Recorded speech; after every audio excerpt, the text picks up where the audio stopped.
Gun violence is the #1 cause of death of the children of America. Think about that. Not a car accident, not cancer, gun violence. I've met with far too many parents who say a silent and sometimes out loud prayer every time they drop their child off at school or walk them to the school bus stop. And I've held the hands of far too many mothers and fathers to try and comfort them after their child was killed by gun violence, be it a mass shooting or what we call everyday gun violence. So let us all agree, it does not have to be this way. It does not have to be this way. And it is a false choice to suggest that you're either in favor of the Second Amendment or you want to take everyone's guns away. I'm in favor of the Second Amendment, and we need an assault weapons ban. I support the Second Amendment, and we need universal background checks. I support the Second Amendment, and we need red flag laws.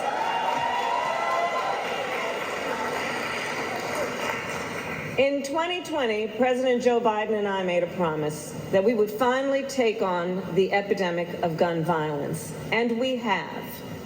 As Vice President, I have the privilege of being with our President when the cameras are on and when the cameras are off, including being with him on a frequent basis in the Oval Office. Well, I'll tell you about the day that we met with Democrats and Republicans to talk about gun safety. And I'll tell you about how Joe Biden sat in his chair in the Oval Office and looked with that bipartisan group of congressional leaders to appeal to their common humanity. And he simply refused to take no for an answer. And it is as a result that I am proud to report we passed the first major gun safety law in over 30 years. And we have then finally strengthened background checks. Because here's what was happening. So before we took office, gun stores were required by law to conduct background checks.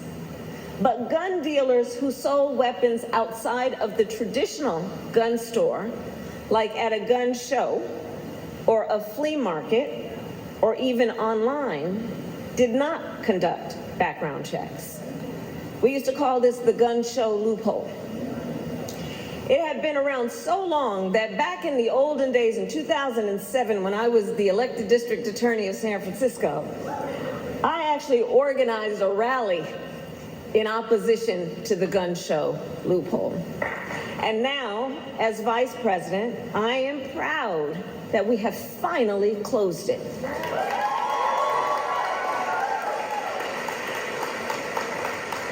We also have finally taken on the problem of domestic abusers having access to guns.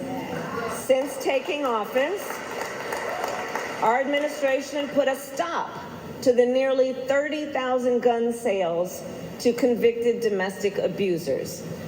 And as I have worked my entire career to protect women and children from domestic violence, Angela Alsobrooks has long been a leader on this issue as well. To end the horror of gun violence presents one point that is clear about this November, that the choice in November is clear. Whereas President Biden and I stood up to the NRA and the gun lobby, Donald Trump bowed down.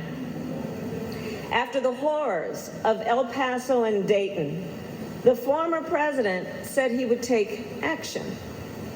And then he folded.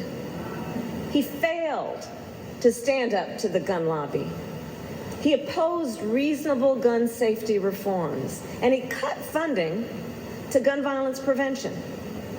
You know, Donald Trump often likes to say violent crime is up under our administration, while in fact, violent crime is now near a 50-year low.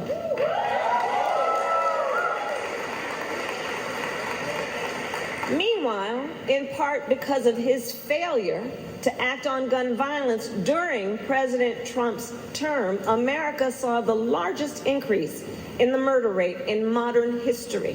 Know that. And a second Trump term would be even worse. If he were to win in November, you can bet that he will repeal our bipartisan gun safety law, reopen gun show loopholes, and veto any new gun safety laws. Recall, on gun violence, Donald Trump offered a clear message for the people of America. And I quote, remember when he said this, I am quoting now. He said, "Get over it." He said, "Get over it." So in this election, you have an opportunity then, Maryland, to send Donald Trump a message back. Maryland, this November, you have the power to elect leaders who have actually kept our communities safe. You have the power to send Angela Alsobrooks to the United States Senate and help us win back the House as well.